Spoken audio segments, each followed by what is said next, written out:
What's up guys, welcome to Barrookie. In today's video we're going to look at different ways to decompress your spine, because as you may or may not know, in today's day and age people are sitting way too much, and instead of sitting less, what we have to do is decompress our spine. So in my opinion we have two major ways. One is going upside down and the other one is just hanging. In today's video we're going to figure out which one is the best method. Let's go! So before we dive into how to do spinal decompression, let's first take a look at what spinal decompression and what a compressed spine actually is. As we go throughout our days, gravity pulls on our spine and everything gets a little bit closer together. Especially if you're sitting a lot and you're not moving enough, what's going to happen is muscles getting tighter and they pull the vertebrae even more together. Now, what we want to do if we decompress is we want to create a little bit more space in between our discs, and at the same time what we also want to do is we want to lengthen out and stretch the muscles that are getting tighter, and by alleviating some stress on these muscles you are able to get a little bit more of a breather throughout your spine. Now let's go back to the home gym and talk about the first decompression. A way to decompress your spine that almost everybody knows is just the dead hang. And the dead hang is just awesome because you don't need really a pull-up bar, you can just use a ledge as well, and whenever you get your feet off the ground you get a nice decompression of the spine. Also what helps is that you get a decompression of your shoulders, which is hitting two birds with one stone. Boom. If this is too difficult for you, you want to find a ledge where your feet can touch the ground. Like here, my feet are touching the ground. Place your feet in front of you and just let your body drop down. That way you make it a lot easier on yourself grip-wise, and you can still try to relax as much as possible. Now what I prefer is to have a high bar where I'm not touching the ground at all, because that way I can utilize the full weight of my body, of my legs, to pull on my spine, and that is going to be a lot better in my opinion. That is really why I opted for a bar way up here.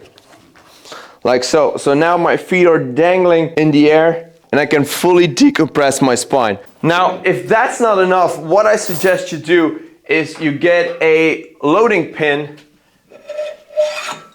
you put some weights on, then finding your pull-up bar, and then just hang off of that. Try to relax everything and let the weight do its work. The major downside of this thing here is grip strength. The higher in weight you go, the more effective the stretch is, the more difficult it's going to be to just hold on to the pull-up bar. Another way of getting a good decompression in is by hanging upside down. What I like to use is some artificial hooks, gravity boots. What you do is you slap them up with the hook facing upwards, something that took me a while to figure out. These hooks allow you to hang off of pull-up bars in a downward fashion. So yeah, let's just try that. I grab this with both feet. If I'm feeling very athletic, I can just do a modified L-sit by jumping and get my hooks onto the pull-up bar. So let's do just that.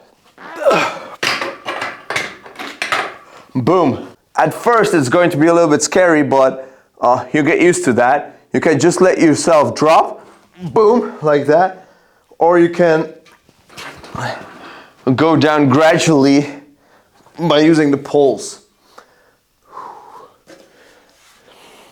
And then you can let your arms hang as well. Make sure you're not swinging too much, because that is not going to feel very comfortable. But what you can do is just focus on your breathing and make sure that your spine decompresses as much as possible. What I like about this one here is that you're not relying on grip strength, you're only relying on how much blood you can allow to get into your head. Now, what we don't have with this one is a very good shoulder stretch, because we're not really putting a lot of stretch on our shoulders. Boom! Now let's quickly recap on the different types of decompression. So the first one is just hanging. It's very good because you can hang wherever you want. You don't need a pull-up bar, you can use a ledge as well. Preferably you want to have feet off the ground as much as possible so you can put some weight downwards.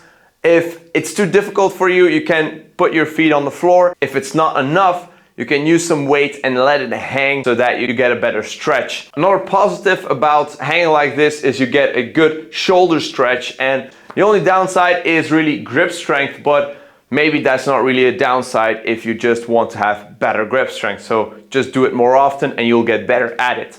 Now, on the other hand, there is a way if your grip strength is limiting by using gravity boots. And gravity boots are great because they allow you to just hang. The only thing is that a lot of blood gets rushing downwards. It takes some getting used to having the feeling of being upside down. But it's a very relaxing way of getting into a decompression. So let me know in the comments down below, what's your preferred method of decompression? Do you like to hang upside down like a bat, or are you more for ultimate grip strength and you're just hanging there with 100 kilos strapped to your waist? Let me know in the comments down below. I'm happy to know what you think, and I guess I'll be seeing you all in the next video. Peace!